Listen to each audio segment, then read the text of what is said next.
ठीक है, हरे कृष्णा। अभी हो गए ज्वाइन, डाल दिया मैंने उसमें। अभी जो लोग ज्वाइन होना चाहते हैं हो जाइए उधर से। हरे कृष्णा।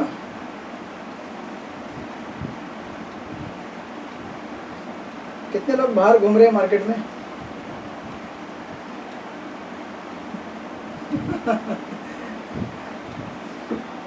कुछ लोग दुकान में दिख रहे हैं मेरे को।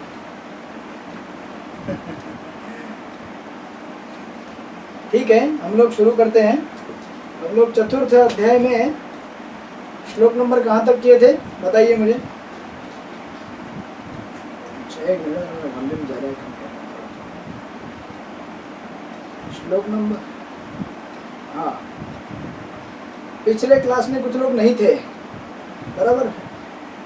पिछले मतलब पिछले से पिछले क्लास में, पिछले क्लास तो मैंने रिकॉर्ड करके यूट्यूब पे डाला था, कुछ लोगों ने वहाँ पे पढ़ा होगा, मतलब सुना होगा। आप सब लोगों ने वो क्लास सुना कि नहीं सुना? क्योंकि वो, हाँ, बराबर बराबर। सुपरवाइजर सर नहीं दिख रहे हैं यहाँ पे कहीं पे भी, नहीं है क्या वो? हाँ, अच्छा, आप हैं क्या? अच्छा, मेरा स्क्रीन थोड़ा मतलब सब लोग नहीं दिख रहे इसलिए मुझे, अच्छा, इसलिए मुझे लगा कि आप है कि नहीं। अच्छा, आपका वीडियो बंद है, ऑडियो चालू है खाली। ठीक है, चलेगा, आपका स्वागत है। ओके। तो श्लोक नंबर, इस चैप्टर का पहले ही मैं आपको समरी दे चुका हूँ और व्हाट्सएप में भी पोस्ट किया था मैंने कई बार, फिर भी एक बार यहाँ पे फोटो दिखा रहा हूँ। ये सबके पास रहेगा मुझे उम्मीद है व्हाट्सएप में। ये अध्याय का 4 सेक्शन में भाग किया गया है। श्लोक नंबर 1 से 10 भगवान के बारे में दिव्य जानकारी है, जो कि तृतीय अध्याय से कंटिन्यू होती आ रही है, राइट। श्लोक नंबर 3.35 से जो अर्जुन का प्रश्न था वही यहाँ पे उसके उत्तर 1 से 10 तक आते हैं, फिर 15 तक कंटिन्यू होते रहते हैं। फिर उसके बाद लास्ट जो क्लास मैंने अपलोड किया था यूट्यूब पे वो 16 से 24 था कि कर्म बंधन से किस तरह से मुक्त हो सकते हैं। तो अलग अलग जो श्लोक है, action in action, in action in action, कर्म में अकर्म देखिए, अकर्म में कर्म देखिए। मैं उम्मीद करता हूँ कि आप सब लोगों को समझ में आया होगा। वो नहीं समझ में आया तो वापस स्टडी कीजिए, सुनिए, समझ में आएगा। अब आज हम देखेंगे श्लोक नंबर 25 से आगे, ठीक है।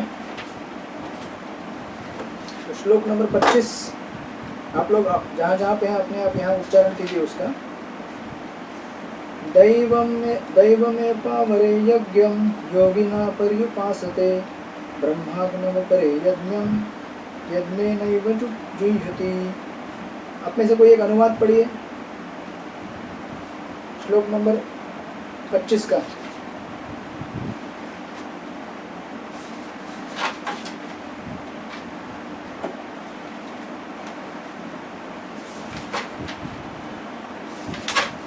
ओके, तो 24 जो श्लोक जहाँ पे एंड हुआ था, उस 24 श्लोक के अंत में भगवान ने इसके पहले बताया कि ये अलग ऐसे ऐसे यज्ञ करने से आपको, अगर आप कोई भी कार्य यज्ञ के मतलब यज्ञ समझ के करेंगे।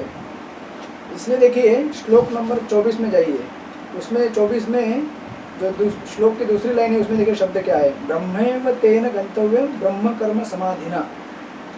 ब्रह्म कर्म समाधिना मतलब कोई भी कार्य जो है, जो हम रेगुलर लाइफ में करते हैं, वो केवल एक साधारण कर्म न रहते हुए वो ब्रह्म में कैसे परिवर्तित हो जाता है या आध्यात्मिक स्तर पे कैसे जाता है, उसका उल्लेख वहाँ पे किया गया है।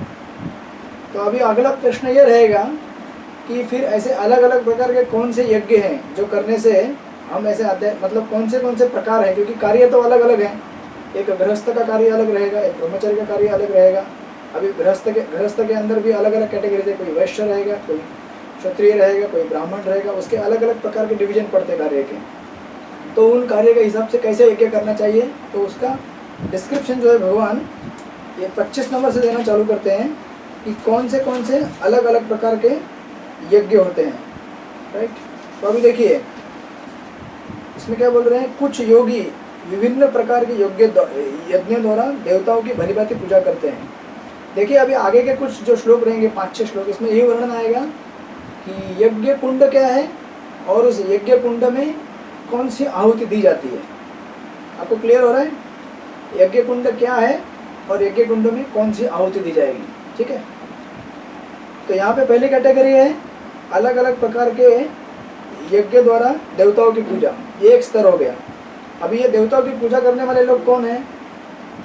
अभी आपसे एक प्रश्न है कि कर्मकांडी हैं ये या कर्मयोगी हैं, बताइए, कौन बताएगा? आवाज आपका म्यूट है, हाँ ऑन कीजिए, बोलिए। हाँ बराबर है, ऑन है, बोलिए बोलिए। हाँ वही मैं प्रश्न पूछ रहा हूँ। हाँ मेरा यही प्रश्न, हाँ बोलिए बोलिए, मतलब आप ही मुझे प्रश्न पूछने की, इन्हें आपका आवाज म्यूट है। आवाज अच्छा, ये लोग कर्मकांडी है। लेकिन फिर यहाँ पे ऐसा क्यों कहा गया है कि कुछ योगी विभिन्न प्रकार के यज्ञ द्वारा, उन्हें योगी क्यों कहा गया है फिर, अगर ये लोग कर्मकांडी हैं?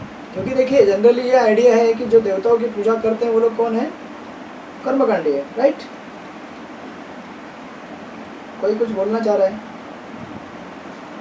बोलिए बोलिए, जिसको जो आवाज म्यूट है आप, हाँ बोलिए।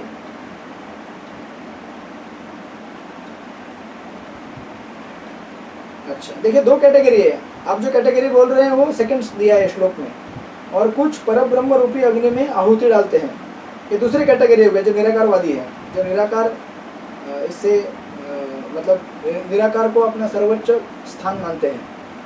जो पहली कैटेगरी है, कुछ योगी विभिन्न प्रकार के यज्ञ द्वारा देवताओं की भली भांति पूजा करते हैं। तो देखिए विश्वनाथ चक्रवर्ती ठाकुर का एक कमेंट्री है। विश्वनाथ चक्रवर्ती ठाकुर कहते हैं कि ऐसे देखा जाए तो ये कर्मकांडी लग रहे हैं, कौन? जो देवताओं की पूजा करने वाले। लेकिन योगी शब्द का इस्तेमाल करके, क्योंकि देखिए दैवम में पावर यज्ञम योगी ना पर्युपासते, योगी शब्द का इस्तेमाल करके ये बताने की कोशिश की जा रही है कि ये जो लोग भी भगवान की मतलब देवताओं की पूजा कर रहे हैं, ये इनका लक्ष्य ये नहीं कि इन्हें कुछ भोग की वस्तु चाहिए, उनका लक्ष्य क्या है? अध्यात्म में प्रगति करना। अब देखिए दो यहाँ पे कैटेगरी आती है कर्मयोग में भी। अगर आपने योगा लैडर 6 स्टडी किया होगा, आपको अगर याद रहेगा तो अभी सबसे पहले नीचे क्या है योगा लैडर में? आप लोग इतने टेंशन में क्यों दिख रहे हैं सब लोग? रिलैक्स, मैं कोई आपकी एग्जाम नहीं ले रहा हूँ। हाँ क्या? पशु जीवन, हाँ बराबर, सबसे पहले पशु जीवन है, उसके बाद नेक्स्ट लेवल क्या है? हाँ कर्मकांड, कर्मकांड के बाद नेक्स्ट लेवल क्या है?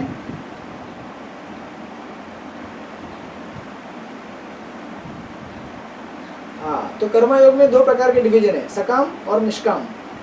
तो एक्चुअली ये जो व्यक्ति है यहाँ पे, कुछ योगी विभिन्न प्रकार के योगी द्वारा देवताओं की भली भांति पूजा करता है, ये या तो सकाम हो सकता है या निष्काम हो सकता है। लेकिन ये कौन है? कर्मयोगी है। क्योंकि देखिए उस व्यक्ति को अभी तक ये आइडिया नहीं है कि परम मतलब व्यक्ति कौन है जिसकी हमें पूजा करनी चाहिए, क्योंकि ये अभी योगा लैडर में धीरे धीरे ऊपर चढ़ रहा है। तो एटलीस्ट पशु जीवन से एक स्टेप ऊपर चढ़ के इसने एक्नॉलेज किया है कि इस दुनिया में जो भी चीज़ हम लेते हैं या चाहिए हमें, वो सब किससे लेनी चाहिए? देवताओं द्वारा उनसे मतलब उनको यज्ञ करके प्राप्त करके उन चीज़ों को लेना चाहिए, या फिर एटलीस्ट उनका सैंक्शन लेके करना चाहिए। इसलिए ये व्यक्ति क्या कर रहा है? वो जानता है कि मेरा कर्म करते करते मुझे क्या करना चाहिए? यज्ञ करना चाहिए। लेकिन यज्ञ का हायर स्टेज इसको मालूम नहीं है, इसलिए देवताओं की पूजा कर रहे हैं। इसलिए चक्रवर्ती पाद कहते हैं कि ये पूरी तरह से कर्मी नहीं है, लेकिन ये योगी कहलाए जाते हैं, क्योंकि इन्होंने अपना उद्देश्य क्या बनाया हुआ है? अध्यात्म में प्रगति करना। तो ये पहली कैटेगरी। इसलिए देखिए यहाँ पे तात्पर्य के शुरू में जाएंगे तो देखिए कैसे प्रभुपाद कहते हैं,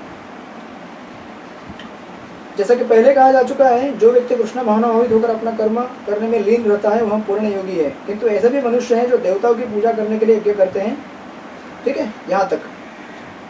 और दूसरी कैटेगरी जो अनुवाद के श्लोक में दी गई है, सेकंड लाइन, ब्रह्माग्न व परे यज्ञम यज्ञेम उपजुह्यति।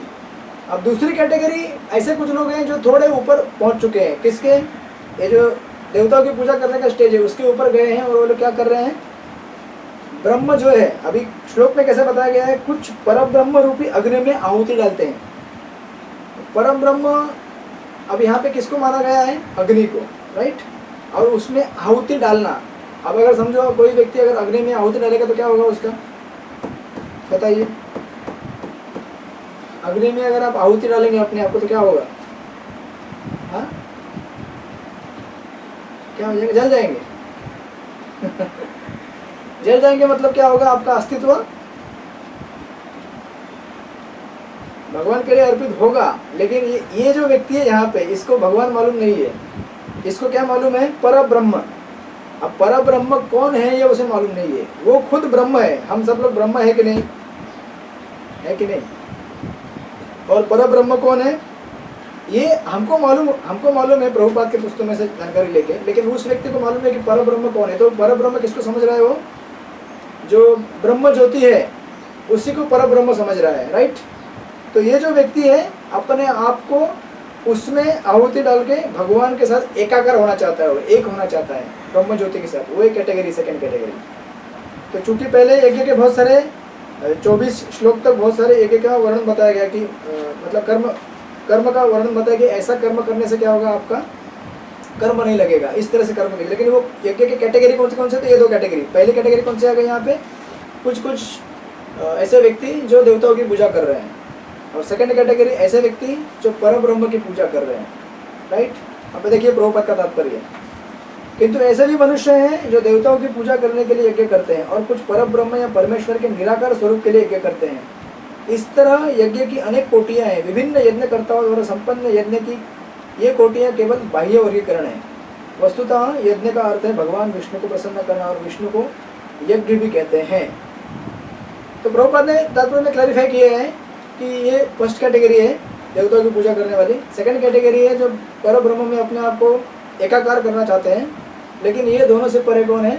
कृष्ण भावनामय व्यक्ति है। इसलिए देखिए यहाँ पे क्या कह रहे हैं आगे तात्पर्य में प्रभुपाद, सांसारिक द्रव्य के लिए यज्ञ द्रव्य यज्ञ तथा दिव्य ज्ञान के लिए किए गए यज्ञ ज्ञान यज्ञ है, राइट।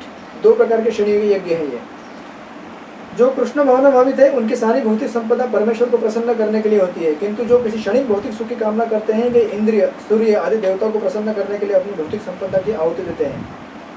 जो पहले कैटेगरी जो बता रहे हैं, चक्रवर्ती पाद के कमेंट्री के अनुसार इन्हें डायरेक्टली कर्मकांडी नहीं बोला गया है, क्योंकि इनमें थोड़ा अंश ये भी है कि योग मार्ग में आगे बढ़ना चाहते हैं। और दूसरी कैटेगरी किंतु अन्य लोग जो निर्विशेषवादी है, निराकार ब्रह्म में अपने स्वरूप को सुहा कर देते हैं। देवतागण ऐसे शक्तिमान जीवात्माएं हैं जिन्हें ब्रह्मांड को ऊष्मा प्रदान करने, जल देने तथा प्रकाशित करने जैसे भौतिक कार्यों की देखरेख के लिए परमेश्वर ने नियुक्त किया है।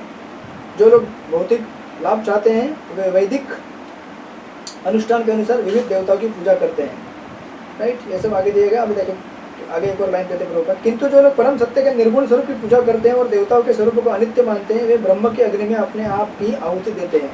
इस प्रकार ब्रह्म के अस्तित्व में अपने अस्तित्व को समाप्त कर देते हैं। ऐसी निर्विशेषवादी परमेश्वर की दिव्य प्रकृति को समझने के लिए दार्शनिक चिंतन में अपना सारा समय लगाते हैं। यानी कि ओवरऑल समरी में देखेंगे तो प्रभुपाद देखिए 3 कैटेगरी देते हैं। सकाम कर्मी यानी कि ये पहले देवताओं की पूजा करने वाले हुए, पेज नंबर 187 में दिया हुआ है। सकाम कर्मी देखिए सेकंड लाइन। एक तो पहले हो गया सकाम कर्मी, भौतिक सुख के लिए अपनी भौतिक संपत्ति का अर्जन करते हैं। यानी कि ये सकाम बोलेगा तो ये सकाम कर्म योग वाली कैटेगरी है, जो योग मार्ग में बढ़ना चाहते हैं लेकिन अभी भी क्या है वो आसक्त हैं अपने कार्य से और अपने फल से। किंतु निर्विशेषवादी परम ब्रह्म में लीन होने के लिए अपनी भौतिक उपाधियों का अर्जन करते हैं। और तीसरी कैटेगरी नीचे से 1 2 3 तीसरी लाइन, किंतु अर्जुन जैसा कृष्ण भावना में व्यक्ति कृष्ण को प्रसन्न करने के लिए सर्वस्व अर्पित कर देता है। इस तरह उसकी सारी भौतिक संपत्ति उसके साथ साथ आत्मस्वरूप भी कृष्ण के लिए अर्पित हो जाता है। वह परम योगी है किंतु उसका पृथक स्वरूप नष्ट नहीं हो जाता। यानी कि कुल मिलाकर ओवरऑल श्लोक में 2 कैटेगरी दी है। प्रभुपाद ने तात्पर्य में तीसरी कैटेगरी जोड़ के हमारा जो अंडरस्टैंडिंग है उसको परफेक्ट कर दिया। आप सब लोग समझ रहे हैं जो मैं बोल रहा हूँ, वो हम जो पढ़ रहे हैं वो। हरे कृष्ण, समझ रहे हैं तो हरि बोल बोलिए। हाँ, ओके। तो अभी आगे बढ़े। श्लोक नंबर अभी 26।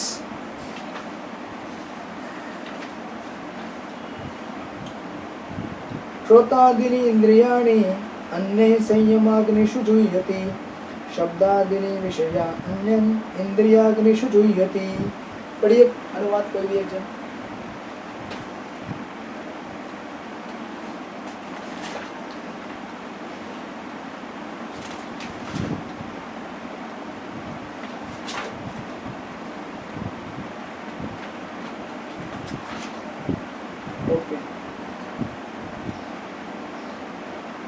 पढ़िए पढ़िए।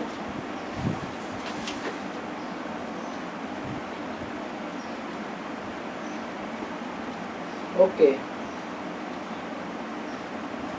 तो अभी पहले 3 ब्रॉड कैटेगरी बताया, 2 कैटेगरी, एक तो देवता की पूजा करने वाले, पर ब्रह्म की पूजा करने वाले, निराकार। उसके बाद अभी थोड़ा उसको विस्तार में देते हैं।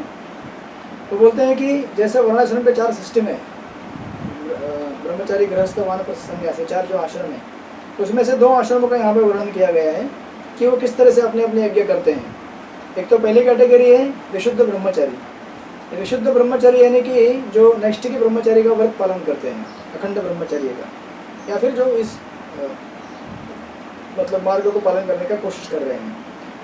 तो ये लोग क्या करेंगे, अपनी जितनी भी श्रवण की क्रिया है, चिंतन की क्रिया है, मनन की क्रिया है, वो सारी किसके लिए इस्तेमाल करेंगे, भगवान के बारे में श्रवण करने के लिए, भगवान का चिंतन करने के लिए। इसलिए देखिए, अगर तात्पर्य में आप आएंगे तो देखिए तात्पर्य में आपको ये दिखेगा, सबसे ये पेज नंबर 187 में देखिए, ऊपर लिखते हैं, मानव जीवन के 4 आश्रमों के सदस्य ब्रह्मचारी, गृहस्थ, वानप्रस्थ तथा सन्यासी पूर्ण योगी बनने के निमित्त हैं। मानव जीवन पशुओं के भांति इंद्रिय तृप्ति के लिए नहीं बना है, अतः यह मानव जीवन के 4 आश्रम इस प्रकार व्यवस्थित है कि मनुष्य आध्यात्मिक जीवन में पूर्णता प्राप्त कर सके। अभी देखिए पहली कैटेगरी दे रहे हैं जिसका वर्णन श्लोक में किया गया है, ब्रह्मचारी या शिष्यगण प्रामाणिक गुरु की देखरेख में इंद्रिय तृप्ति से दूर रहकर मन को वश में करते हैं।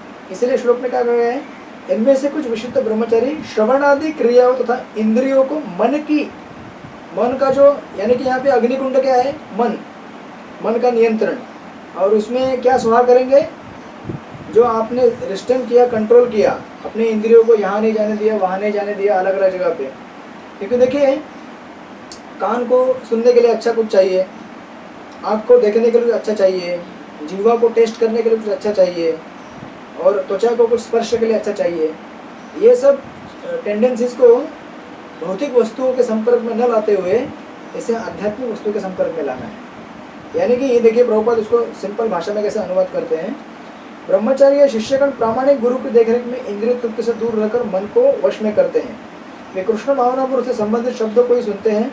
श्रवण ज्ञान का मूलाधार है, अतः शुद्ध ब्रह्मचारी सदैव हरेर नामानुकीर्तन अर्थात भगवान के यश कीर्तन तथा श्रवण में लगा रहता है। वह सांसारिक शब्द ध्वनियों से दूर रहता है और उसके श्रवण इंद्रिय हरे कृष्ण कृष्ण कृष्ण हरे हरे, हरे राम राम राम हरे हरे, इसकी आध्यात्मिक ध्वनि को सुनने में ही लगी रहती है। तो ये हो गया ब्रह्मचारी का यज्ञ।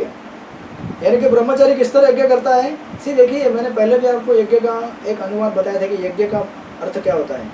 ईशोपनिषद भी आपने स्टडी किया होगा, यज्ञ का अर्थ क्या होता है।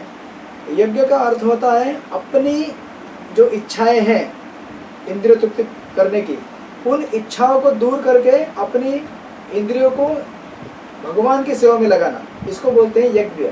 इसका सिंपल इंग्लिश में अनुवाद होता है सैक्रिफाइस। सैक्रिफाइस यानी कि बलिदान देना।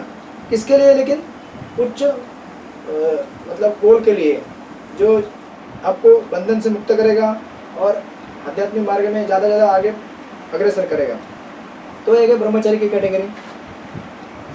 ओके, अब दूसरी कैटेगरी यहाँ पे दी गई है गृहस्थ की कैटेगरी। तो ब्रह्मचारी के लिए यज्ञ कुंड क्या है, मन का संयम, और यज्ञ में आहुति देने वाली चीज़ें क्या है, जो इंद्रिय है, मन, आपका कान, आपकी जिह्वा, त्वचा, इनसे जो अच्छी चीज़ें आपको मिलना चाहिए, मतलब भौतिक जो चीज़ लेना चाहते हैं उसको, उस कंट्रोल, जो मन का जो कंट्रोल है उसमें क्या करने का, सुहा करने का, यानी कि मन को नियंत्रण करने का। दूसरी कैटेगरी है नियमित गृहस्थ, जो इंद्रिय विषयों को इंद्रियों की अग्नि में सुहा कर देते हैं। देखिए प्रभुपाद ने इंटेलिजेंटली शब्द यूज़ किया गया है, ये इस्तेमाल किया है नियमित गृहस्थ। आपको तो पहले से मालूम है 2 कैटेगरी रहते हैं हाउस होल्डर लाइफ की, एक होता है गृहस्थ, एक होता है गृहमेदी। गृहमेदी मतलब जिसके लाइफ में कोई नियंत्रण नहीं है, रेगुलेटेड नहीं है लाइफ, और गृहस्थ मतलब जिसके जीवन में सब चीज़ों का नियंत्रण है। मतलब किस समय में हमें ऑफिस जाना है, किस समय में ऑफिस के बाहर रहना है, किस समय में साधना करना है, घर में आके जप करना है, और क्या खाना है क्या नहीं खाना है, इस सब के ऊपर जो कंट्रोल रखता है, भले वो हाउस होल्डर लाइफ में हो, वो भी ब्रह्मचारी कहलाया जाता है। उसे कहते हैं गृहस्थ ब्रह्मचारी। तो ब्रह्मचारी के 2 प्रकार के कैटेगरी होते हैं। एक तो वो ब्रह्मचारी जो पूर्णतया लीन है सेवा में, जैसे आप अभी अपनी इसको हम एग्जाम्पल देखें तो मंदिर में जो लोग हैं वो एक कैटेगरी होगी ब्रह्मचारी की। दूसरी ब्रह्मचारी की कैटेगरी है जो घर में रहते हुए भी लेकिन रेगुलेटेड लाइफ जीते हैं। रेगुलेटेड लाइफ जीते हैं इन द सेंस कि जैसे देखिए वो लोग भी एक तरह का यज्ञ कर रहे हैं। जैसे ब्रह्मचारी यज्ञ कैसे करते हैं ये पहले बताया मैंने आपको। वो अपने इंद्रियों को नियंत्रित करके वही श्रवण करते हैं जो आध्यात्मिक चीज़ें हैं, वही ग्रहण करते हैं जो आध्यात्मिक चीज़ें हैं। वैसे ही जो गृहस्थ हैं जो कृष्ण भावना में है वो भी उसी के लाइन में चल रहे हैं, उसी पैरेलल लाइन में वो भी क्या है, यज्ञ कर रहे हैं। तो आप लोग जब घर में खाना खाते हैं तो क्या करते हैं बताइए? हाँ, भगवान को भोग लगाते हैं। जब आप दूसरी एक कोई उदाहरण देते हैं,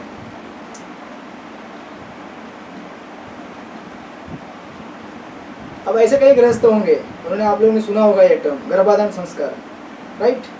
गर्भाधान संस्कार ऐसा होता है कि संतति को उत्पन्न करने से पहले कुछ संस्कार दिए जाते हैं पति पत्नी को। कुछ इवन अपने इसको आपने सुना होगा कि हम लोग ऐसे कई बार सुनते हैं कि पति और पत्नी का वो जो संयोग होने से पहले कुछ एक पर्टिकुलर सेट ऑफ चैंटिंग करना है राउंड्स का भगवान का, जैसे 50 माला हो, 25 माला हो, 30 माला हो।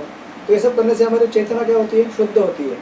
और इस तरह से हम जब एकत्र आते हैं पति पत्नी गृहस्थ आश्रम में, तो ऐसे आत्मा को आकृष्ट करते हैं अपने गर्भ में जो पुण्य आत्मा है, पवित्र है और जो भगवान के आगे जाकर भक्ति कर सके और भक्ति का प्रचार कर सके, बढ़ा सके।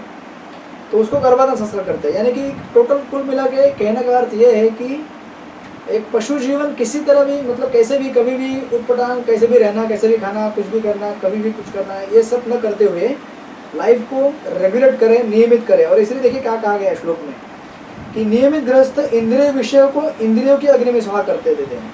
यानी कि आप लोग भी एक तरह से ब्रह्मचारी जीवन ही जीते हैं, कोई फर्क नहीं है ज़्यादा। जो ब्रह्मचारी आश्रम में रहते हैं मंदिर में और जो गृहस्थ आश्रम में रहते हैं उन दोनों में कुछ अंतर नहीं है, सिवाय जैसे मैंने पहले भी कई बार कह चुका हूँ, कुछ कपड़ों के, कुछ अपने जो पोशाक है उसके स्टाइल से छोड़ के कुछ ज़्यादा फर्क नहीं है। दोनों का सेम प्रिंसिपल है। हम सब लोग मिलकर 4 माला अपना 4 नियम पालन करते हैं, 16 राउंड करते हैं। ये जब हमारी समानता है तो हम दोनों का उद्देश्य भी सेम बन जाता है कि ओके आध्यात्मिक जीवन प्रगति करनी है, राइट? तो इसीलिए ये दूसरा कैटेगरी हो गया। और प्रभुपाद इसको तात्पर्य में लिख रहे हैं, एक पेज नंबर 187 में देखिए, गृहस्थ इसी प्रकार से गृहस्थ भी जिन्हें इंद्रिय तृप्ति की सीमित छूट है, बड़े ही संयम से इन कार्यों को पूरा करते हैं। यौन जीवन, मादक द्रव्य सेवन और मांसाहार मानव समाज की सामान्य प्रवृत्तियाँ हैं, किंतु संयमित गृहस्थ कभी भी यौन जीवन तथा अन्य इंद्रिय तृप्ति के कार्यों में अनियंत्रित रूप से प्रवृत्त नहीं होता। इसी उद्देश्य से प्रत्येक सभ्य मानव समाज में धर्म विवाह का प्रचलन है। यह संयमित अनासक्त यौन जीवन भी एक प्रकार का यज्ञ है।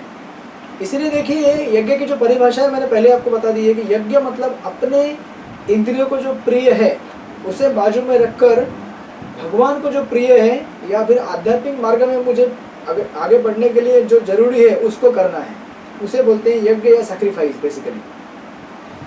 क्योंकि संयमित गृहस्थ उच्चतर दिव्य जीवन के लिए अपनी इंद्रिय तृप्ति की प्रवृत्ति को आहुति कर देता है। तो ये 2 प्रकार के कैटेगरी हो गया।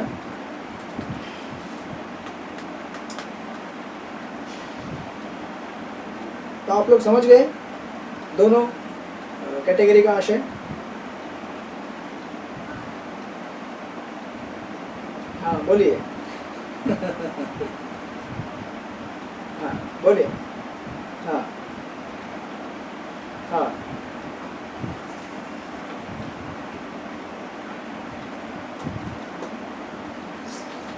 हाँ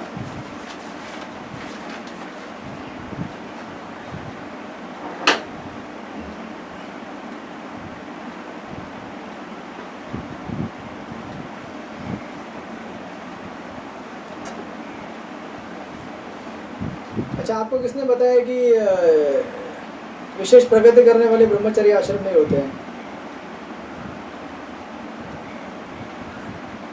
हाँ देखिए अपने संप्रदाय में तो कितने सारे आचार्य होके गए, वो तो कोई ब्रह्मचारी नहीं थे कभी। भक्तिविनोद ठाकुर कभी थे क्या गृहस्थ, ये ब्रह्मचारी थे क्या बताइए? और अपने खुद के फाउंडर आचार्य शिला प्रभुपाद वो कहाँ ब्रह्मचारी थे पहले से? वो तो गृहस्थ ही थे ना। तो बाद में उन्होंने वानप्रस्थ लिया और बाद में संन्यास आश्रम स्वीकार किया। तो देखिए हाँ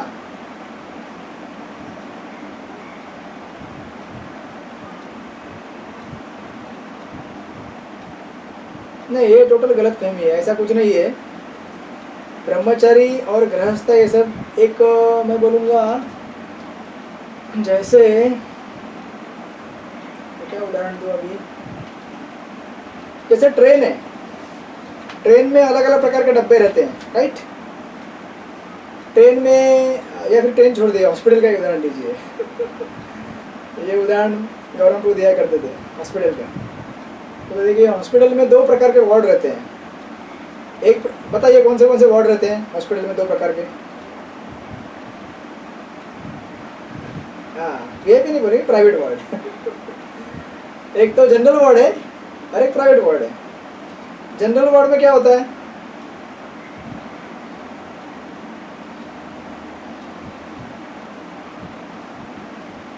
हाँ हाँ, स्पेशल मिलती है, लेकिन स्पेशल हो या प्राइवेट हो, सॉरी स्पेशल प्राइवेट हो या जनरल हो, दोनों का उद्देश्य क्या है? अच्छा होना, ठीक होना। अभी उसके ऊपर निर्भर करता है कि वो कितनी सावधानी से लेता है दवाई, क्योंकि दवाई तो दोनों को सेम मिलती है। ऐसा नहीं कि किसी हॉस्पिटल में अभी समझो किसी को मलेरिया हो गया तो मलेरिया का दवाई कौन सा रहता है? लैरिगो करके रहता है, राइट। ये लैरिगो जो दवा होती है वो प्राइवेट वार्ड में भी दी जाएगी और जनरल वार्ड में भी दी जाएगी, दोनों को सेम दवा दी जाती है। हाँ, अभी ये आप बोल सकते हैं कि कभी कभी ऐसा होगा कि उसको ज़्यादा फैसिलिटी मिलेगा प्राइवेट वार्ड में और जनरल वार्ड में ज़्यादा फैसिलिटी नहीं मिलेगा, लेकिन ओवरऑल दोनों की मेडिसिन सेम है। तो इसी तरह से अगर आप कंपेयर करेंगे अपना जो, आप सोचेंगे ठीक है गृहस्थ आश्रम जो क्या है, ये थोड़ा जनरल वार्ड जैसे है, बोलेंगे यहाँ पे सबको एंट्री है, कोई भी आ सकता है, कोई भी जा सकता है। और ब्रह्मचारी आश्रम आप समझ सकते हैं जैसे कि ये प्राइवेट वार्ड है, लेकिन दोनों जो स्थान में खड़े हुए हैं, दोनों को क्या करना है? ट्रीटमेंट लेना है। ये तो केवल एक कंपार्टमेंट का डिवीजन है कि ये कंपार्टमेंट है, दूसरा कंपार्टमेंट है। लेकिन अगर व्यक्ति जो मेडिसिन ले रहे हैं, अगर उसने ठीक से मेडिसिन नहीं लिया या ठीक से मेडिसिन लेने का चेष्टा नहीं किया, तो जो प्राइवेट वार्ड में होते हुए भी उसका बीमारी जल्दी ठीक नहीं हो सकता है, और जनरल वार्ड में जो जल्दी ठीक होकर निकल जाएगा। और ऐसा कई बार कहा जाता है, ऐसा कहा आपने भी कई बार सुना होगा, ब्रह्मचारी 75%, गृहस्थ का 50%। ये सब कैलकुलेशन दिए हैं, लेकिन जस्ट एक डिस्कशन सेक के लिए है। ऐसा कुछ नहीं है कि कोई ब्रह्मचारी है तो उसका भगवतधाम का रास्ता साफ है, या कोई गृहस्थ है तो उसका साफ नहीं है। यहाँ पे क्या कहा गया है श्लोक में, या कई बार प्रभुपाद तात्पर्य में क्या कहते हैं, पिछले कई श्लोकों में क्या कहा गया है कि अगर हमारी चेतना जो है कोई भी किसी भी वस्तु को अध्यात्म में परिवर्तित करने के लिए क्या जरूरी है? सबसे बताइए मुझे।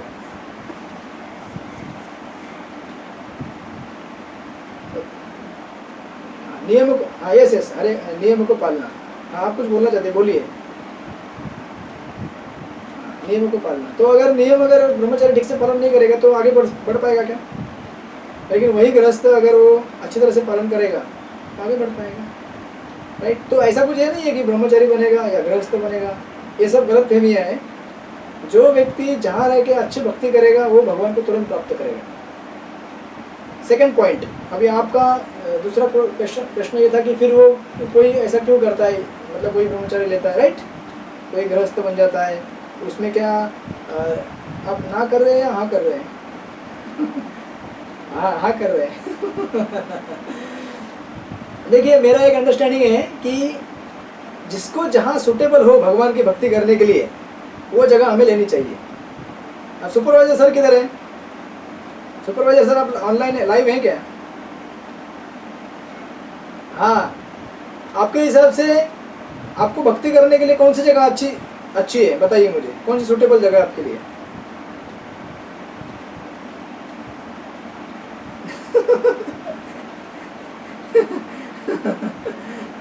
अच्छा,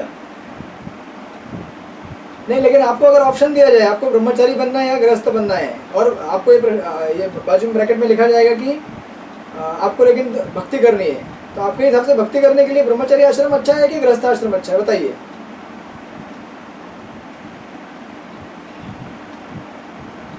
क्यों? क्योंकि वो लोग यहाँ पे नहीं है ना।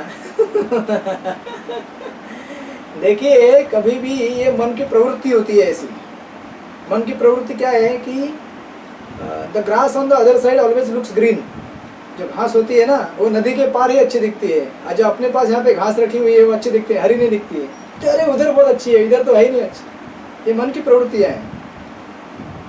तो हमें हमें कोई भी आश्रम जब हम चूज़ करते हैं तो इस बेस पे चूज़ नहीं करना चाहिए कि मैंने पहले भी, हाँ क्या बोल रहे हैं, अच्छा अच्छा, मेरा ये कहने का उद्देश्य था कि हम जब भी कोई आश्रम सिलेक्ट करते हैं ये इस बेस पे नहीं सिलेक्ट करना चाहिए कि मुझे इस आश्रम में जाके ज़्यादा आराम मिलेगा। हाँ, ये सोच के करना चाहिए कि इस आश्रम में जाने के बाद मुझे भक्ति करने का अच्छा मौका मिलेगा। तो हो सकता है आपको लगेगा ओके ब्रह्मचारी तो ब्रह्मचारी लीजिए, आपको लगेगा गृहस्थ में सुटेबल है तो गृहस्थ में लीजिए। आपको भक्ति करने के लिए वो आश्रम सुटेबल होना चाहिए। 4 नियम पालन करने के लिए, 16 माला जप करने के लिए आपका मन स्टेबल रहना चाहिए। तो आप अपना ऑब्जर्वेशन खुद कर सकते हैं, आपको मालूम पड़ेगा ओके मैं यहाँ फिट बैठता हूँ, मैं यहाँ फिट बैठता हूँ। जो व्यक्ति जहाँ फिट बैठे वहीं बैठे, ये ना देखे कि ये कहा गया शास्त्रों में कि ब्रह्मचर्य जीवन पालन करेंगे तो उसको तुरंत ये होती है प्रगति मिलती है या उसको ज़्यादा फैसिलिटी मिलती है भक्ति करने की। ऐसा कुछ नहीं है, फैसिलिटी सबको बराबर दी गई है। किसी भी अगर परिस्थिति का आपको अगर ज़्यादा फ़ायदा उठाना है भक्ति करने के लिए तो सबसे पहले आपको अपना एटीट्यूड चेंज करना पड़ेगा। एटीट्यूड चेंज करने के लिए आपको प्रभुपाद के दिव्य ग्रंथों का श्रवण करना चाहिए, क्योंकि हमारे एटीट्यूड अब तक क्या है कि सब कुछ मुझे इजीली चाहिए, आराम आराम से हो जाए, फटाफट हो जाए। तो किसी को लगता है कि ओके ब्रह्मचारी बनूंगा तो फटाफट भगवत धाम, ऐसा कुछ नहीं है। और किसी को लगता है कि अरे गृहस्थ बनूंगा तो अच्छा है, घर में रहूँगा, सब कुछ टाइम पे मिलेगा, ऐसा भी नहीं है। ये दोनों सब मेंटल कॉम्पोक्शन है। यही देखना चाहिए कि जिसको जहाँ सुटेबल हो 4 नियम पालन करने के लिए, 16 माला करने के लिए, वो वहाँ जाए। तो मुझे लगा कि मैं यहाँ अच्छी तरह कर सकता हूँ तो मैं यहाँ पे आया हूँ, आपको लगा कि आप वहाँ कर सकते हो तो आप वहाँ आए। इस तरह से आगे बढ़े, फिर अभी आगे बढ़े। हाँ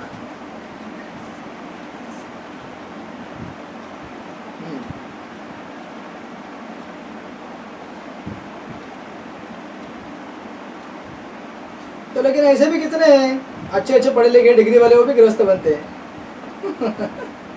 नहीं बनते क्या? कितने सारे हैं। हमें ये नहीं देखना चाहिए कि देखिए उन्होंने चूज़ किया, मैंने आपको यही चीज़ इसलिए क्लियर बताया, आपको जहाँ लगेगा कि आप परफेक्टली कृष्णा कॉन्शियसनेस फॉलो कर सकते हैं वहाँ जाइए, चाहे वो फिर ब्रह्मचर्य आश्रम हो चाहे गृहस्थ हो। इसके अलावा दूसरा कोई आंसर नहीं है इसका। जहाँ आपकी भक्ति अच्छी हो वहीं चले जाइए ठीक है, हरे कृष्ण। तो आगे बढ़ते, अभी ये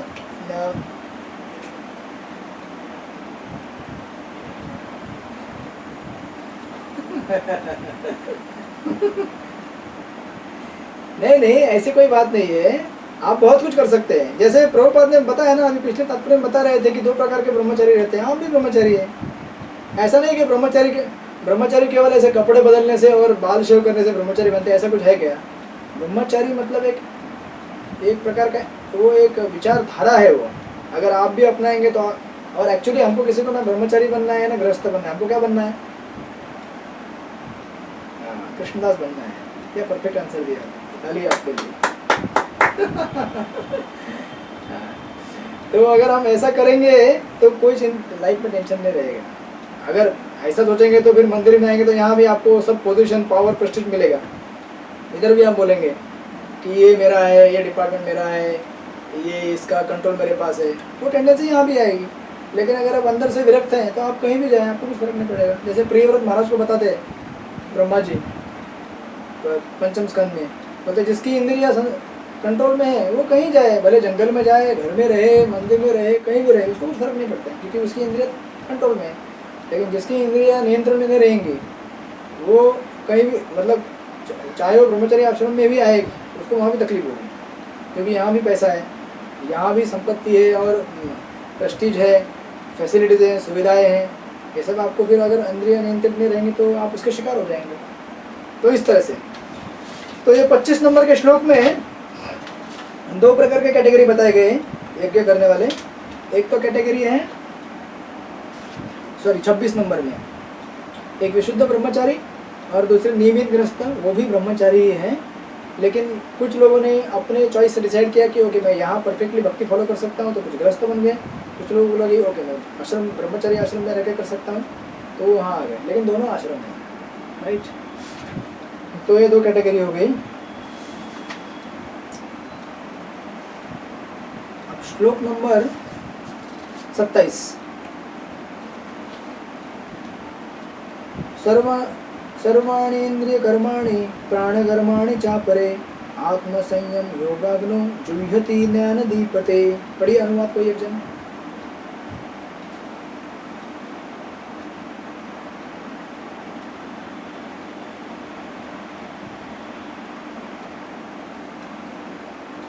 ओके, ये वही कैटेगरी है जो पिछले श्लोकों में बताई जा चुकी है, क्योंकि ये हमने श्लोक नंबर 26 में ऑलरेडी देख चुके हैं कि जो मन के नियंत्रण रूपी अग्नि में आहुति देते हैं। लेकिन सिर्फ यहाँ पे डिटेल ये है कि ये अष्टांग योग की पद्धति द्वारा करते हैं। इसलिए देखिए वहाँ पे शब्द का इस्तेमाल किया गया है प्राणवायु। संपूर्ण इंद्रियों तथा प्राणवायु के कार्यों को संयमित मन रूपी अग्नि में आहुति कर देते हैं, यानी कि अष्टांग योग की प्रक्रिया के द्वारा। दूसरी चीज़, श्लोक में एक शब्द का इस्तेमाल किया गया है ज्ञान दीपते। ज्ञान दीपते का अर्थ होता है, अभी यही शब्द अगर आप आगे जाएंगे कौन से श्लोक नंबर अध्याय नंबर 10 में, तो भगवान बोलते हैं तेषां एवानुकंपार्थम अहम अज्ञान जमतम ज्ञान दीपेन भास्वता। मतलब मैं मेरे भक्त के हृदय के अंदर ज्ञान का दीप जलाता हूँ, भक्ति में ज्ञान का, और उसके द्वारा उसके हृदय को प्रकाशित करके जो भी गलत फहमियाँ हैं और जो भी अंधकार है उसको दूर करके उसको भक्ति में आगे बढ़ाता हूँ। और इस श्लोक में यहाँ पे कहा गया है ज्ञान दीपेते, क्योंकि यहाँ पे अभी तक क्या है, भगवान अपने आप को भगवान करके नहीं बता रहे हैं। वो यहाँ पे क्या बता रहे हैं कि हमें ब्रह्म में स्थित हो जाना चाहिए, और ब्रह्म में स्थित होने के लिए आपको अपना जो चेतना है वो क्या बनाना पड़ेगा, ब्रह्म में बनाना पड़ेगा। अब चेतना को ब्रह्म में डायरेक्ट नहीं बना सकते, क्योंकि हम तो इस दुनिया में शरीर के साथ जी रहे हैं। तो शरीर के साथ जो की जाने वाली जो गतिविधियाँ हैं, जो कार्य हैं, उन सबको पहले हमें ब्रह्म में परिवर्तित करना पड़ेगा। और उसको ब्रह्म में परिवर्तित करने का तरीका है यज्ञ। और यज्ञ मतलब क्या है, सिंपल, जैसे आप घर में खाना खाते हैं तो उसको भगवान को भोग लगा खाइए, वो यज्ञ में कन्वर्ट हो गया। आप जो बोलते हैं वो भगवान के लिए बोलिए। आप जो जॉब करते हैं वो ये सोच के कीजिए कि ये मेरा भक्ति से भरा हुआ परिवार है, उसका पालन पोषण करने के लिए कर रहा हूँ। इस तरह से अपना एटीट्यूड को चेंज कीजिए, चेतना को चेंज कीजिए, भगवान के लिए मैं कर रहा हूँ ये समझ के कीजिए। वो 10वें अध्याय में जाके आएगा। लेकिन यहाँ पे अभी क्या है, पहले 6 अध्याय है, इसमें भक्ति का उल्लेख ज़्यादा नहीं है, क्योंकि ये यहाँ पे इस व्यक्ति जो अभी प्रैक्टिशनर है योगा लैडर में, ये अभी तक कर्मयोग के बाद अष्टांग ज्ञान और अष्टांग की सीढ़ी तक ही पहुँचा हुआ है। इसलिए बोल रहे हैं कि ज्ञान का दीप जला के ज्ञान दीपते, क्योंकि जब ज्ञान आएगा तो ज्ञान आने से क्या होता है, हमें योग करने की इच्छा होगी। यानी कि मालूम पड़ेगा ज्ञान से कि अरे भाई ये ऐसा करने से ऐसा होता है, ऐसा करने से ऐसा होता है, ये गलत है, ये सही है, ऐसा नहीं करना चाहिए, बंधन लगेगा मुझे।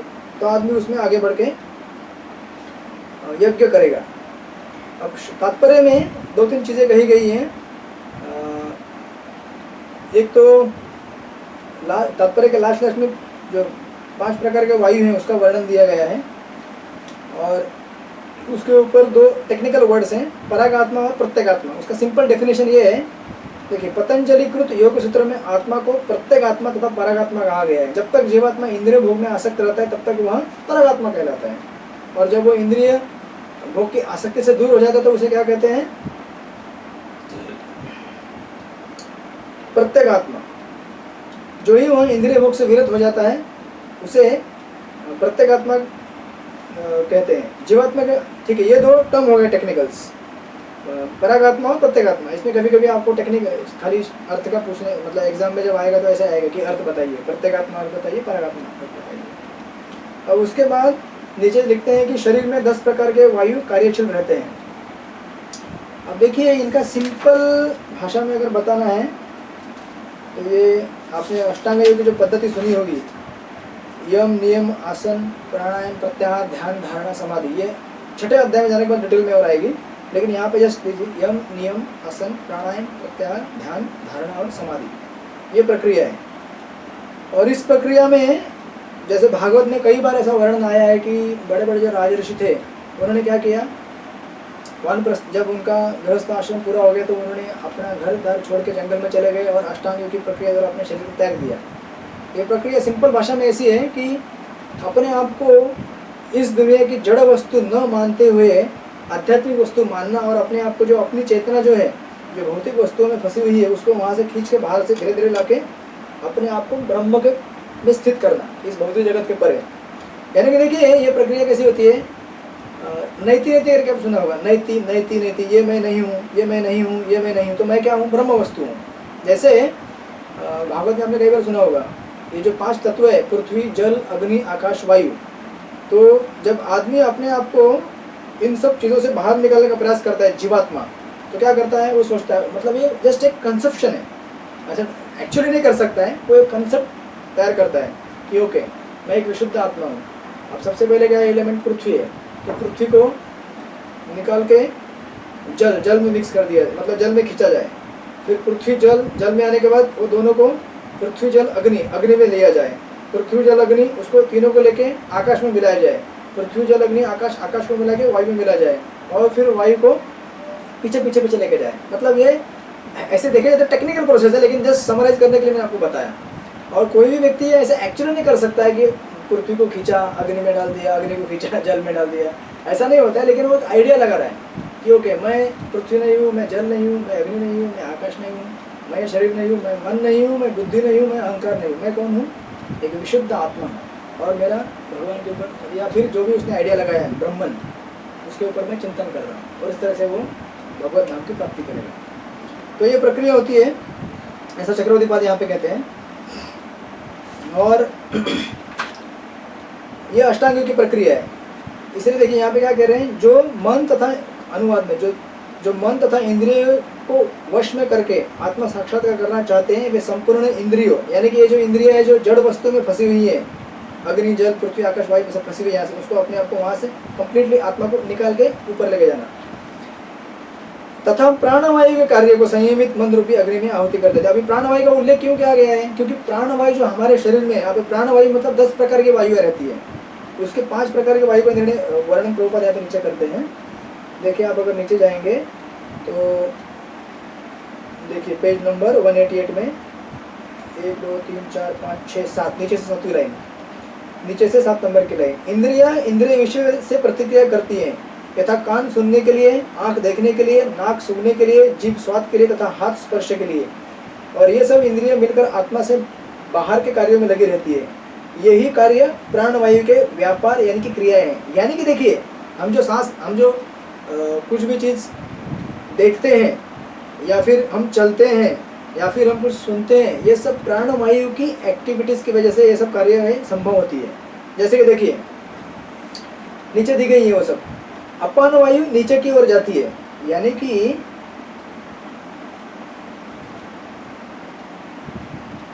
जो हमारा विष्टा और मलमूत्र हम त्याग करते हैं ना, वो किसकी वजह से होता है?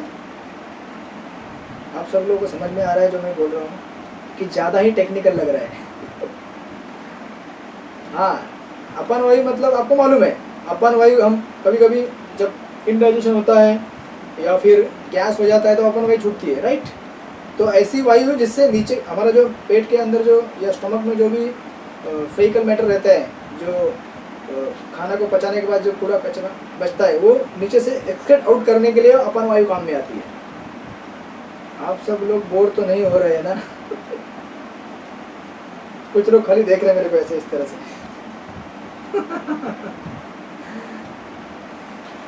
ज़्यादा टेक्निकल हो रहा है तो आप अपना माइक ऑन कीजिए और बताइए कि टेक्निकल हो रहा है, थोड़ा और सिंप्लीफाई करने की कोशिश करें। अरे आप कुछ लोग वीडियो बंद कर रहे हैं, मैंने जो बोल दिया ऐसे देख रहे हैं तो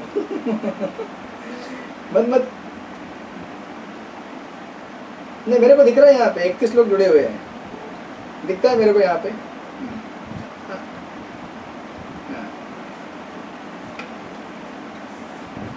अभी क्या करें, उसका तो कोई पर्याय नहीं है। ये तो मैंने पहले ही आपको बताया था कि हम क्लास इस तरह से करेंगे तो ऐसे होने वाला है, लेकिन अभी आप लोग की इच्छा ही है कि नहीं क्लास तो होना ही चाहिए, तो फिर कर देते हैं हम लोग। ये तो होता ही है, अभी क्या करें, उसका कुछ इलाज नहीं है। एनीवे, जितने लोग जुड़े हुए हैं, सुनते अच्छी तरह से समझ में आ रहा नहीं आ रहा तो बताइए मुझे। तो ये जो शरीर में जो बहुत सारी जो क्रियाएं हैं जो इंद्रिय तृप्ति के लिए की जाती है या फिर रेगुलर डेली एक्टिविटी, ये सब प्राणवायु के द्वारा कार्यान्वित होती है। जैसे सबसे पहले देखिए हम 5 ही वायु का उल्लेख करते हैं यहाँ पे, प्राण, अपान, समान, उड़ान और व्यान। ये प्रभुपाद हमें तात्पर्य में दे रहे हैं ऑलरेडी। सबसे पहले प्राण है। प्राण हमारा किसके लिए आता है? सांस लेने के लिए काम में आता है, बोलने के लिए, जो हमारे छाती के रीजन में होता है प्राण। और ये प्राणवायु मतलब ऑक्सीजन नहीं है। ये लोग ऐसे समझते हैं कि प्राणवायु मतलब ऑक्सीजन, ऐसा नहीं है। जो 10 प्रकार के वायु हैं उसमें से एक प्राण है, उसका नाम है प्राणवायु, ठीक है। सेकेंड कैटेगरी अपान, जो डाइजेशन में काम में आता है। उसके बाद एक्सक्रीशन, जो बॉडी से हम शरीर से जो मल मूत्र त्याग करते हैं उसके लिए। उसके बाद है समान, समान वायु इसके लिए काम में आता है शरीर में जो हमारा खाना खाते हैं उसको डाइजेस्ट करने के लिए, एसिमिलेट करने के लिए और मूवमेंट करने के लिए। उसके बाद उड़ान, उड़ान जो है वो हमारे मस्तिष्क के एरिया में रहता है, जो हमें सीधे खड़े रहने के लिए। ये सब टेक्निकल मेडिकल इंफॉर्मेशन है जो इधर पुस्तक में नहीं दी गई है, मैं जस्ट बताने के लिए बता रहा हूँ कि कौन सी वायु कौन सा कार्य करती है और खाना खाने के लिए मदद करती है वो। उसके बाद व्यान वायु, व्यान जो है वो पूरे शरीर में रहती है और ये शरीर में जो रक्त का प्रवाह है उसको नियंत्रित करती है और कार्यान्वित करती है। तो ऐसे प्रकार की ये 5, 10 में से 5 यहाँ पे मेन वायु बतलाई गई है। अब प्रभुपाद का तात्पर्य देखिए, लास्ट का लाइन, जब मनुष्य प्रबुद्ध हो जाता है, प्रबुद्ध यानी कि क्या, प्रबुद्ध का अर्थ क्या होता है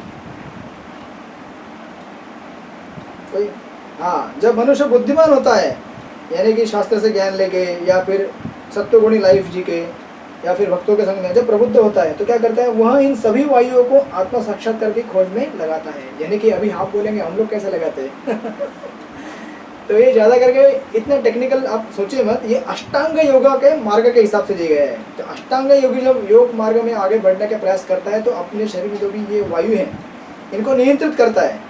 इसलिए देखिए, आप जब 29 नंबर के श्लोक में जाएंगे, 29, ठीक है, 29 नंबर को ले लेते हैं, आपको और क्लियर हो जाएगा। 27, 28 को छोड़ के 28 को वापस आएंगे हम, 29 में देखिए, क्योंकि 29 नंबर में अष्टांग योग की और प्रक्रिया दी गई है, वायु को कैसे रेगुलेट करते हैं। अपाने जुह्यति प्राणम, प्राणे अपान तथा परे, प्राणापान गति रुद्ध्वा प्राणायाम परायणा, अपरे नियत हारा प्राणं प्राणेषु जुह्यति। पढ़िए अनुवाद एक जन, कोई भी पढ़िए, कोई भी एक अनुवाद पढ़िए।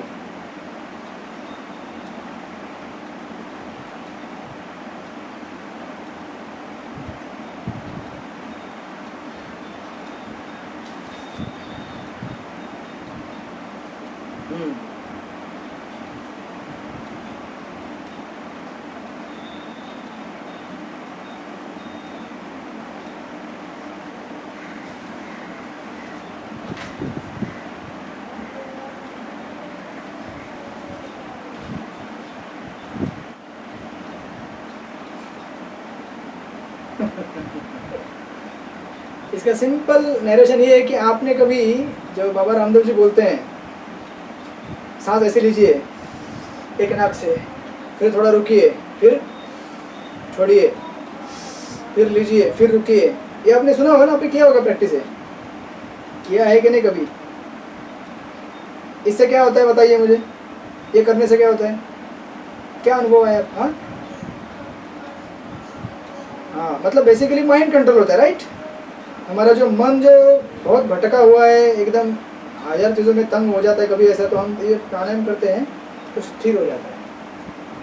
हालांकि अभी भक्ति से अगर तुलना करेंगे तो ये क्या है, ये टेम्पररी सॉल्यूशन है, क्योंकि जब तक आपका प्राण रेगुलेट है, आप ये सब रेगुलेशन कर पाएंगे हवा को, तब तक ये कंट्रोल में रहेगा। लेकिन जैसे ही मन के अंदर अगर कुछ दूषित विचार आएंगे तो ये उसको कंट्रोल नहीं कर सकता है।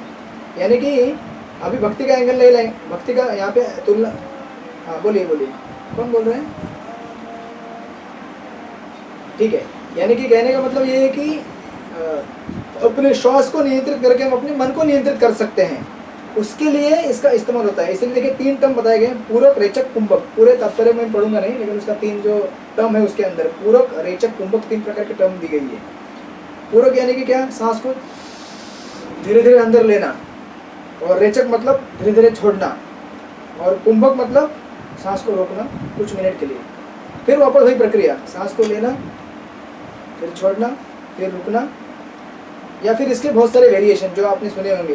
कुछ लोग लेके रुकेंगे, फिर उसके बाद फिर छोड़ेंगे, फिर लेने के पहले रुक जाएंगे, ऐसे n नंबर ऑफ वैरायटीज है उसके। तो ये सब करने से क्या होता है, ये हवाओं का जो नियंत्रण करने से, उसकी गतिविधियाँ रेगुलेट करने से मन कंट्रोल में आता है। अभी आप ये सोचेंगे कि फिर इसका कनेक्शन क्या है मन के साथ,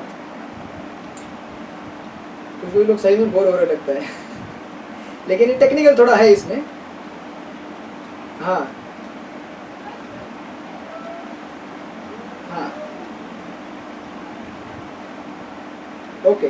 पूरा बेसिकली देखिए जो प्रभु जी ने बताया ना, रवि प्रभु ने बता रहे थे, ये जो हमारे शरीर में प्राण वायुएं हैं, मतलब हवाएं हैं, 10 प्रकार के या 5 प्रकार के जो प्राण यहाँ पे बतलाए गए हैं, ये प्राण की गतिविधियों से, एक्टिविटी से हमारे शरीर में अलग अलग कार्य संभाले जाते हैं। जैसे चलना भी एक शरीर के किसी प्राण की एक्टिविटी, हवा मतलब वन ऑफ द प्राण, हवा जो चल रही है उससे कंट्रोल होता है। सांस लेना या फिर विष्ठा का त्याग करना, मलमूत्र त्याग करना, बोलना, हमारे शरीर में रक्त का प्रवाह होना, ये सब हमारे जो प्राण है, प्राणवायु है, कंट्रोल करती है, रेगुलेट करती है। अब इन प्राणवायु को अगर आप रेगुलेट करेंगे तो आपका मन रेगुलेट होगा। इसका कनेक्शन ये है। हाँ, तो अभी बीच में इसके क्या है कि इसकी पद्धति क्या है, पूरक, रेचक, कुंभक। एक तो सिंपल प्रभु जी ने बताया कि सांस लेना, फिर रुकना, फिर छोड़ना। बेसिकली आप जो ब्रीदिंग करते हैं उसको कॉन्शियसली करना, मतलब ठीक है अभी सांस को लेना है और कुछ समय के लिए रोकना है, तो आपका मन जो है उसका ध्यान जो बाहर भटक रहा है वो ध्यान कहाँ पे आएगा, कहाँ पे आएगा? हाँ, मतलब माइंड कहाँ पे फोकस होगा? जो डिस्ट्रैक्ट हो रहा है वो तुम्हारे आपके सांस पे फोकस होगा ना। हाँ, मतलब कुछ मूवमेंट के लिए उसको बाहर कहीं जाने का मौका नहीं है, उसको इस तरह से आप रेगुलेट कर सकते हैं कुछ समय के लिए। इसीलिए प्रभुपाद तत्व में 3 टर्म दे रहे, पूरक, रेचक, कुंभक।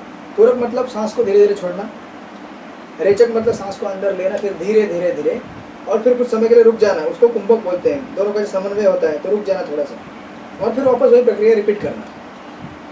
तो बेसिकली ये एक स्टाइल है। ऐसे अनेक स्टाइल हो सकते हैं, जैसे मैंने बताया, कुछ सांस पहले रुकेंगे, फिर छोड़ेंगे, उसके बाद फिर रुकेंगे, फिर सांस लेंगे, ऐसे इन नंबर ऑफ वैराइटीज़ है। लेकिन कहने का इसका सारा तात्पर्य ये है कि हमारे शरीर में जितनी भी गतिविधियाँ होती है वो प्राणवायु के द्वारा एक्टिव होती है। अगर प्राणवायु को कंट्रोल करेंगे तो वो गतिविधि भी कंट्रोल हो जाएंगी और साथ में मन भी कंट्रोल होगा। मन कैसे कंट्रोल होगा? क्योंकि मन जो है वो प्राण से कनेक्टेड है। अभी आप थोड़ा टेक्निकल सुनिए, ठीक से सुनिए। सूक्ष्म शरीर है, स्थूल शरीर है और आत्मा, ये 3 चीज़ें हैं, राइट? सूक्ष्म शरीर, स्थूल शरीर और आत्मा। अब सबसे पहले क्या है? आत्मा है, तो आत्मा और स्थूल शरीर के बीच में कनेक्शन क्या है, किससे जुड़ा हुआ है? समझो आत्मा बीच में है, तो आत्मा को कौन जोड़ के रखता है शरीर के साथ?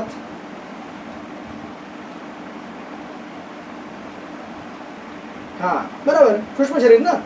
आत्मा को शरीर के साथ जोड़ के रखता है सूक्ष्म शरीर, बराबर। और सूक्ष्म शरीर क्या है? मन, बुद्धि, अहंकार। उसमें से जो मन है वो कंट्रोल रेगुलेट होता है प्राणवायु से। तो यानी कि देखिए कनेक्शन कैसा है, प्राण को कंट्रोल करेंगे तो इनडायरेक्टली, मतलब प्राणवायु को कंट्रोल करेंगे तो इनडायरेक्टली हमारा जो मन है वो कंट्रोल होता है। और जब मन कंट्रोल होगा तो आत्मा जो उसके साथ अटैच्ड है वो गलत जगह नहीं भटकेगा। अभी आपको समझ में है थोड़ा कनेक्शन?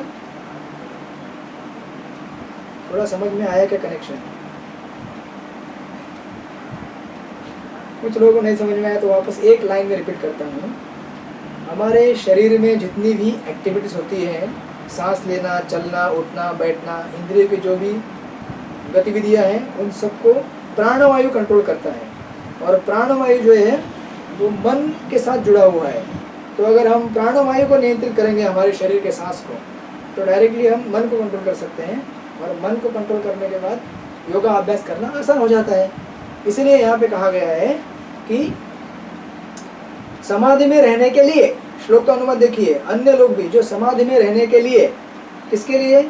इसके लिए नहीं कि मेरा हेल्थ अच्छा हो जाएगा, जो कि आज गलत इस्तेमाल करते हैं लोग ये सब प्राणायाम का अभ्यास इसके लिए करते हैं लोग प्राणायाम का अभ्यास कि मैं मेरी सांस अच्छी कंट्रोल करूंगा तो मेरा बॉडी अच्छा बनेगा, तो और ज़्यादा इंद्रिय तृप्ति कर सकता हूँ। इसके लिए नहीं है ये। इसलिए प्रभुपाद लिख रहे हैं कि भगवान बोलते तात्पर्य अनुवाद में, समाधि में रहने के लिए श्वास को रोके रहते हैं प्राणायाम के द्वारा, और फिर अपान में प्राण को और प्राण में अपान को रोकने का अभ्यास, और इस तरह से अपने आप को समाधि में स्थित करते हुए आगे बढ़ते हैं। तो ये जो गतिविधियाँ है ये तो किसकी है? अष्टांग योगी लोगों की है। हमारे लिए है क्या ये? बताइए, हमारे लिए है क्या? हाँ, तो अगर नहीं समझ में आए तो टेंशन मत लीजिए तो ये अष्टांग योगियों का मार्ग है। समझने के लिए इतना कठिन है तो फॉलो करने के लिए कितना कठिन जाएगा, सोचिए ज़रा। क्यों सुपरवाइजर साहब कहाँ गए? सुपरवाइजर ही गायब हो गए क्या? हाँ हाँ अच्छा अच्छा अच्छा अच्छा अच्छा, मुझे लगा कहीं आप ही गायब तो नहीं हो गए ये सब सुन के।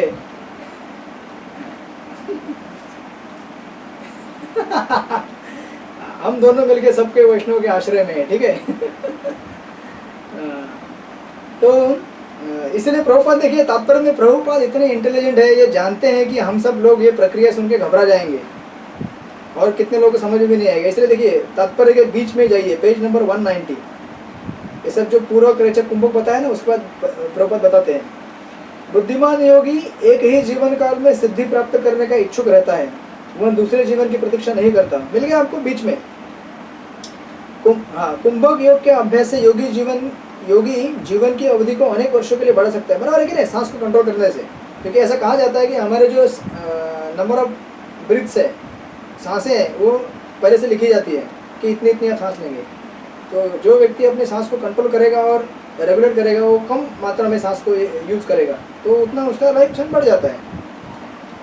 तो इसलिए हम बोल रहे हैं कि कुंभक योग के अभ्यास से योगी जीवन अवधि को अनेक वर्षों के लिए बढ़ा सकता है, किंतु भगवान की दिव्य प्रेम भक्ति में स्थित रहने के कारण, देखिए कितना प्रभुपाद इंटेलिजेंट और अच्छी तरह से लिख रहे हैं, उसकी इंद्रिया कृष्ण की सेवा में तत्पर रहने के कारण अन्य किसी कार्य में प्रवृत्त होने का असर ही नहीं पाती। यानी कि ऐसे व्यक्ति के लिए अब हमारे पास टाइम है क्या वो सब सांस को कंट्रोल करने का? ये सोचने का भी टाइम नहीं है कि ठीक है अभी मेरा। और देखिए ये जितने भी अष्टांग योग की प्रक्रियाएं हैं और मार्ग दिए गए हैं, एक तो पहले ये मार्ग अभी इस काल और देश परिस्थिति में हम उपयोग में नहीं ला सकते। क्यों? क्योंकि ये सब योगाभ्यास करने के लिए, ये सब जो प्राणवायु है उनको नियंत्रण करने के लिए ऐसी जगह चाहिए जहाँ पे बिल्कुल भी डिस्टर्बेंस ना हो। ऐसी जगह है कि हमारे पास अभी नहीं है।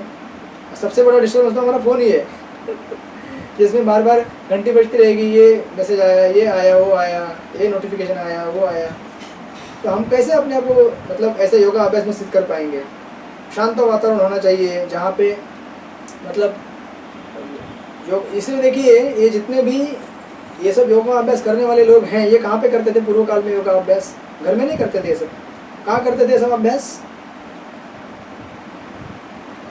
एक तो गुरुकुल में, या फिर ऐसी जगह में जहाँ पे जितने भी राजा ऋषि मुनि लोग होके गए, जिन्होंने अपने वानप्रस्थ लिया, उन्होंने कहा ये गांव में और शहर में रह के नहीं किया योगा अभ्यास। सब कहाँ जाते थे? दूर कहीं जंगलों में, जहाँ पे मतलब कोई इंसान या किसी आदमी या किसी का या घर या गांव का कोई भी ये नहीं है, ऐसी जगह पे जाके वो लोग उसको करते थे। तो इसलिए ये काल और परिस्थिति में ये सब हमारे लिए असंभव चीज़ें हैं। अगर डिस्क्रिप्शन दिया है, आपको समझने में इतनी कठिनाई हो रही है, तो फिर उसको फॉलो करने में कितना कठिनाई जाएगी। इसलिए प्रभुपाद बोल रहे हैं कि इससे अच्छा मार्ग कौन सा है? किंतु भगवान की दिव्य प्रेम भक्ति में जो स्थित रहता है, उसकी इंद्रिय स्वतः नियंत्रण में आ जाती है, वो जितेंद्रिय बन जाता है और उसकी इंद्रियों को कहीं भी किसी दूसरे कार्य में प्रवृत्त होने का अवसर नहीं पाता। क्यों? क्योंकि हम जो सुनते हैं वो क्या सुनते हैं? भगवान के बारे में सुनते हैं, भगवान का श्रवण करते हैं। जो हम खाते हैं वो भगवान को भोग लगा के खाते हैं। जब हम चलते हैं तो भगवान की सेवा करने हेतु चलते हैं। जब हम कोई भी कार्य करते हैं तो भगवान का सेवा समझ के या सेवा के हेतु ही करते हैं। तो इसके लिए हमारा सारा जीवन क्या हो गया है? ब्रह्म कर्म समाधिना। ये ब्रह्म के लिए कर्म हो रहा है और उसमें समाधि अवस्था में प्राप्त हो गया है। इसलिए देखिए इसी तात्पर्य में प्रभुपाद 190 पेज में आगे जाके लिख रहे हैं, फलतः जीवन के अंत में उसे स्वतः भगवान कृष्ण के दिव्य पद पर स्थानांतरित कर दिया जाता है, अतः वह दीर्घजीवी बनने का प्रयत्न नहीं करता। यानी देखिए जो कुछ अष्टांग योगी हैं वो लोग सांस को कंट्रोल करके ज़्यादा आयुष्मान प्राप्त कर सकते हैं, लेकिन ज़्यादा आयु लेने से क्या फ़ायदा है उसका, अगर वो भक्ति नहीं कर रहा है भगवान का। तो